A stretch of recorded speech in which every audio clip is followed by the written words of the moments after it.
नमस्कार, मी सतीश नाईक. आजपासून एक वेगळ्या पद्धतीने आम्ही काहीतरी मांडायचा प्रयत्न करतोय.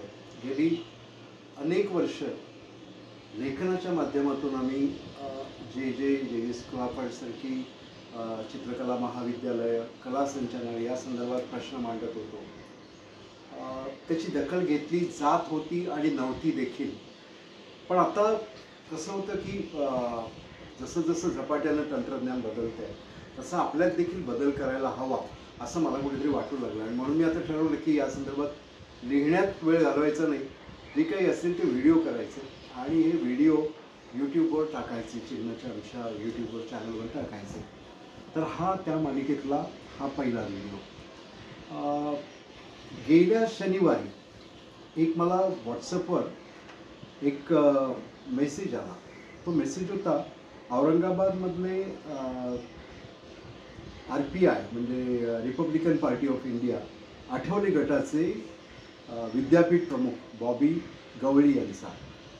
आणि त्याचा पाठोपाठ फोनही आला की सर आज आम्ही इथे कॉलेजमध्ये गेलो आहोत या शाखा औरंगाबादमध्ये संभाजीनगरमध्ये, पण तिथं कुणी डीनच नाही आहेत.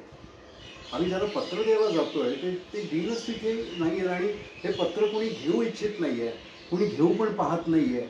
मग म्हटलं तुम्ही ज्यांच्याकडे चार्ज असेल त्यांना का नाही भेटला? तर ते म्हणजे चार्ज कोणाकडे दिला आहे तेही कुणी आम्हाला सांगत नाही आहे आणि त्यामुळे आम्हाला काय करायचं ते कळत नाही आणि हे पत्र खालची जी काही मंडळी ती घेतच नाही आहे. म्हटलं कुठे गेले आहेत? तर ते म्हणजे नाशिकला गेले. ते त्यांचं घर नाशिक हे आहे, त्यामुळे शुक्रवारी ते कॉलेज संपल्याबरोबर नाशिकला जातात आणि डायरेक्ट शनिवार रविवार उरकूनच मग सोमवारी परत सकाळी कॉलेजमध्ये येतात.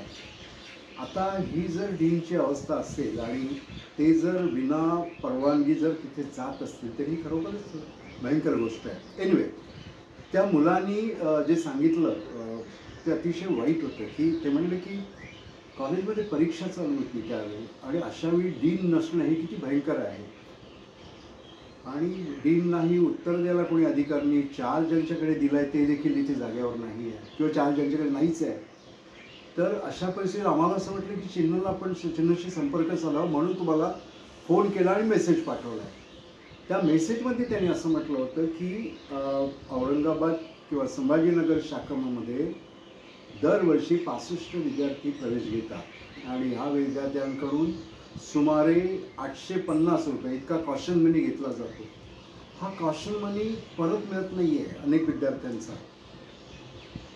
मी एका माहितगार शिक्षकांना आता विचारलं तर ते म्हणजे गेली 10-12 वर्ष मी इथे या कॉलेजमध्ये शिकवतो, पण माझ्यासमोर कोणी विद्यार्थ्यांनी हा असा काही कॉशन मनी घेतलेला मला तरी पाहण्यात नाही. मग मला असा प्रश्न पडला की हा मग जातो तरी कुठे? हा जो कॉशन मनी आहे सरकार जर परत देत नसेल तर तो सरकार दरबारी जमा होतो का आणखीन कुठे जातो? या प्रश्नांची उत्तरं अर्थात मला काही मिळाली नाही.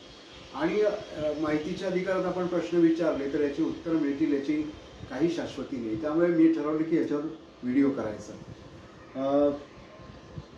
आता माझा असा प्रश्न आहे की जर 65 विद्यार्थी दरवर्षी 850 रुपये जर भरत असतील तर ती रक्कम साधारण 52,000 रुपये होते. जर 10 वर्षात ही रक्कम जर सरकारने परत दिली नसेल तर ही रक्कम जवळजवळ 6,24,000पर्यंत जाते.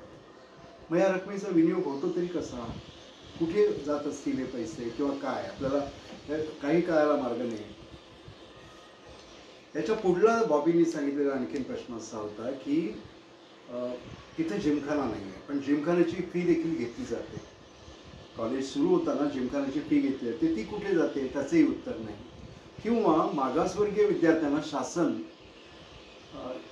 खूप शिष्यवृत्त्या देतं. या शिष्यवृत्त्यांची पण अवस्था अतिशय वाईट आहे. उदाहरणार्थ त्यांना समजा 10,000 रुपये फी जर असेल प्रवेश घेताना तर ती 10,000 रुपये प्रवेश फी त्या विद्यार्थ्याला, शिक्षण फी त्या विद्यार्थ्याला भरावी लागते. कालांतरानं ज्यावेळी शिष्यवृत्ती हे होते काय म्हणतात त्याला मंजूर होते त्यावेळी ती कॉलेजकडे येते, पण ती देखील त्या विद्यार्थ्याला परत दिली जात नाही. त्यामुळे तो विद्यार्थी अनेक वेळा घेत पण नाही. 10,000 रुपये त्या विद्यार्थ्याची फी आणि 10,000 रुपये शासनाची फी म्हणजे 20,000 रुपये एका विद्यार्थ्यामागे घेतले जातात. असं जर असेल तर ही अतिशय गंभीर गोष्ट आहे असं मला वाटतं. आणि मला असं वाटतं हा जाहीर मार्ग आहे प्रश्न विचारायचा. या प्रश्नाची उत्तर आता डीन यांनी द्यायला पाहिजे. एखाद्या आठवड्यात त्यांनी समजा नाही नाशिकला गेले तरी चालतील. त्यांनी या प्रश्नाचं उत्तर द्यावं. आणि त्यांचे जे वरिष्ठ बसलेले आहेत तिथे मुंबईमध्ये, कला संचालक, प्रभारी कला संचालक राजीव मिश्रा, त्यांना ते या प्रश्नाची उत्तरं तर द्यावीच लागतील. आता नाही थांबता येणार या प्रश्नाची उत्तरं टाळून. आणि अशी जर उत्तर नाही मिळालं तर प्रत्येक प्रश्न मी दर आठवड्याला विचारणारच आहोत. पाहूया मग काय होतं ते.